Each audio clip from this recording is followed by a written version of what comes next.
Assalamualaikum warahmatullahi wabarakatuh. Perkenalkan, nama saya Pepi Hendrik Kesono dan saya bersama teman saya Mas Alwi dan Mas Miskael. Nah, di sini saya akan membuat tugas UAS dari SKB, yaitu dosen pengampun Bapak Didik. Nah, di samping saya ini ada teman saya sendiri, yaitu Mas Piero. Dia adalah seorang pengusaha muda yang sukses dalam bidangnya. Amin. Nah, mungkin bisa diceritakan mungkin namanya siapa, sejarahnya apa itu, usahanya apa gitu, Mas. Ya, perkenalkan, nama saya Piero Fegrian Agatha Yuwana Putra.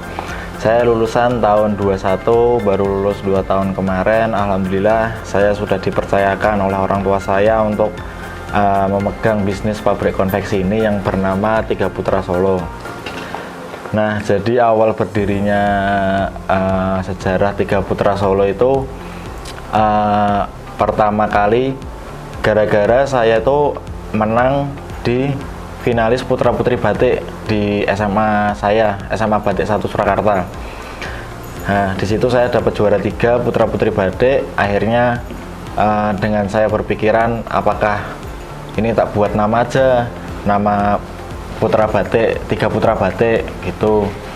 Nah, ternyata dari papa tidak setuju karena batik terlalu formal, karena kita memproduksi bukan cuma batik aja, dari berbagai macam kain santung, kain buat spray, buat batik formal, buat apapun itu bisa. Nah, di situ aku berbincang sama orang tua, akhirnya menemukan kata-kata Tiga Putra Solo. Nah, tiga itu dari anaknya papa laki semua, jadi Tiga Putra Solo, ya udah dinamain Tiga Putra Solo itu gitu. Oh, oke. Nah, mungkin untuk alamatnya itu di mana ya, Mas? Ini mungkin kalau untuk pabriknya sementara masih ada 4 pabrik, yang 3 ada di Mekonang, kalau lebih tepatnya tuh di Desa Kesongo. Kalau yang satunya di dekat kantor sini, di Penumpang aja. Untuk kantornya di rumah ini sendiri. Jadi semua pengelola barang pengepul masuk tuh semua ditampung di sini semua, stok produksi. Oke. Ini kita langsung saja ke materinya, yaitu satu ada aspek pasar dan pemasaran. Nah, apa saja sih, Mas, yang barang pemasaran yang ada di perusahaan ini atau yang mungkin yang diproduksi gitu? Barang untuk diproduksi di pabrik saya itu kebanyakan di Santung. Kalau ada pesanan batik, seragam batik buat biasanya menteri, koperasi, atau seragam-seragam sekolah, itu juga bisa. Tapi hampir 90% itu kami memproduksi bahan kain santung. Nah, kain santung itu tuh bisa jadi daster, bisa jadi baju tidur, bisa jadi nah, kalau untuk strategi penjualan nih, itu gimana, Mas? Kalau strategi penjualan tuh dari awal nih sebenarnya tanpa menggunakan iklan. Soalnya mungkin dari channel saya sendiri, dari channel orang tua itu udah ada.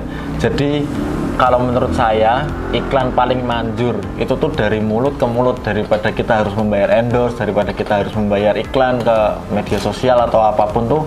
Kalau menurut saya tuh lebih manjur dari mulut ke mulut. Soalnya apalagi kita memproduksi kain ya. Kain kan kalau dilihat dari iklan kan nggak bisa ya, Mas. Yeah, betul.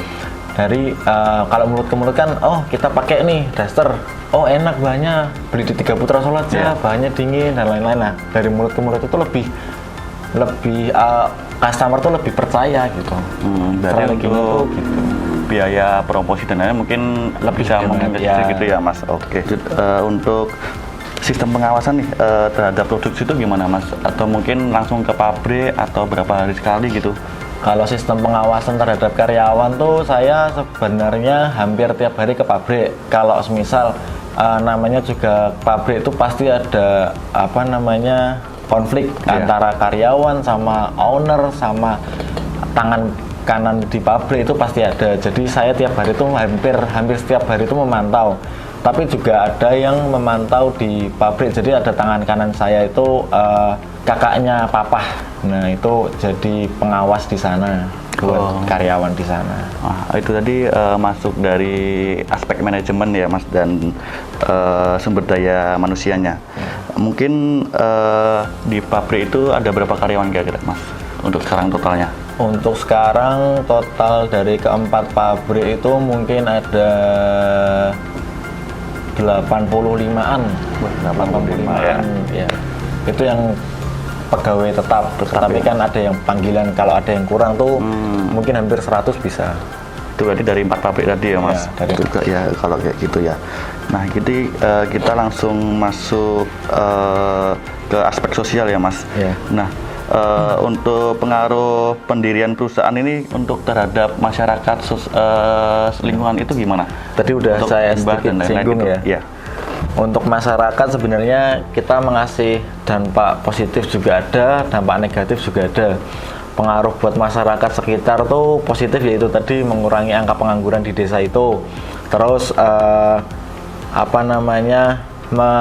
kita juga ada per tanggal 1 itu mengasih kayak bancaan gitu, bancaan buat masyarakat sekitar kayak beras, supermi dan lain-lain, itu pasti tanggal 1 tuh pasti kasih ke masyarakat sekitar.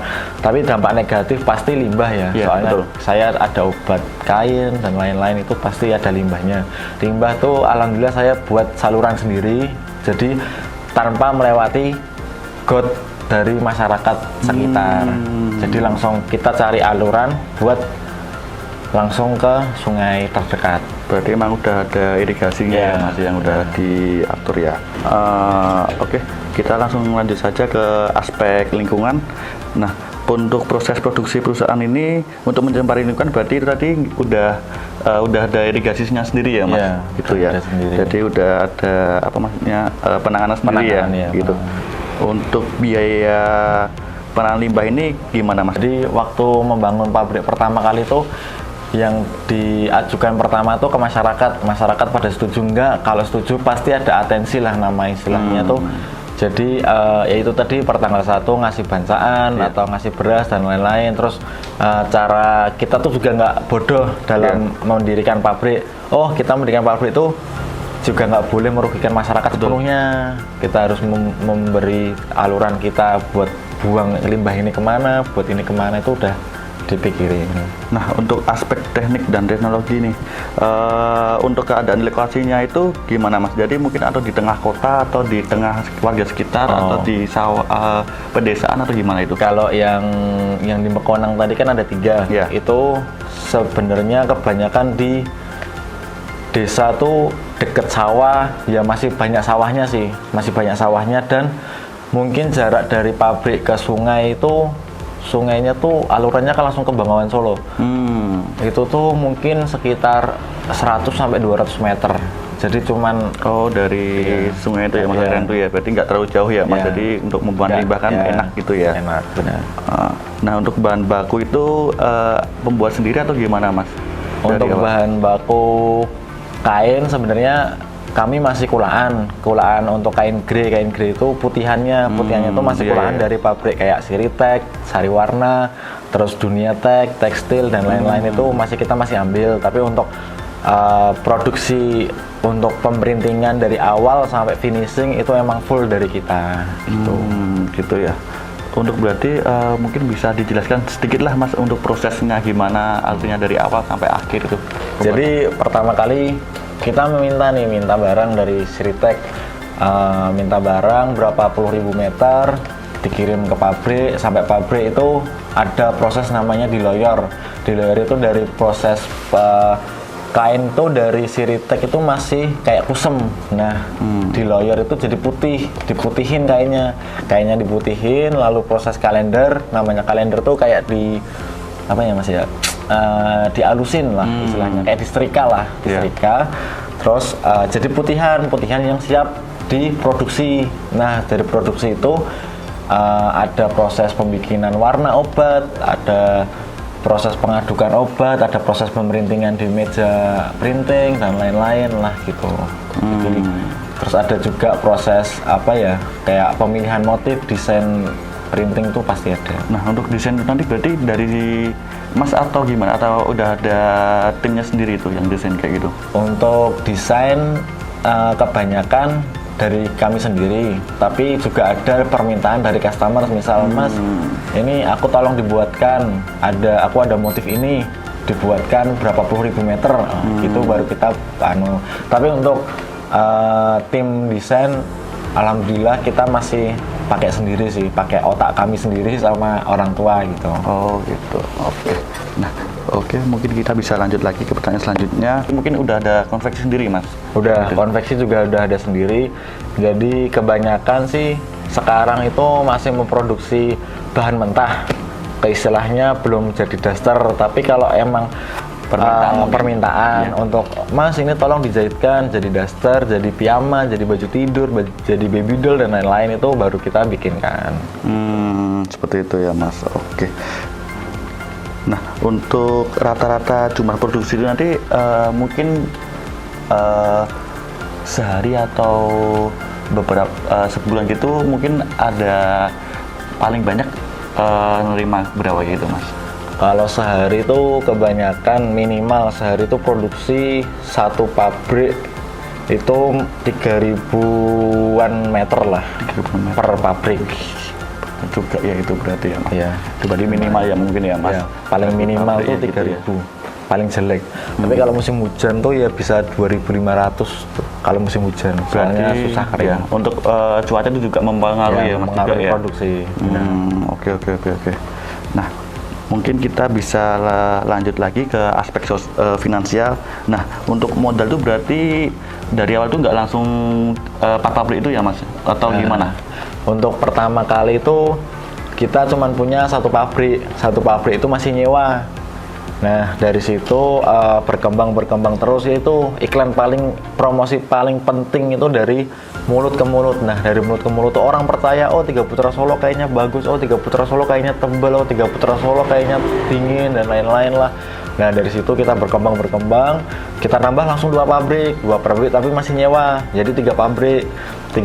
Akhirnya yang pabrik pertama ini tuh kontrak nggak bisa diperpanjang, akhirnya kita beli 1 pabrik, beli tanah dulu, dibangun jadi pabrik 1, itu pabrik permanen kita tetap tuh ada 1 di Bekonang.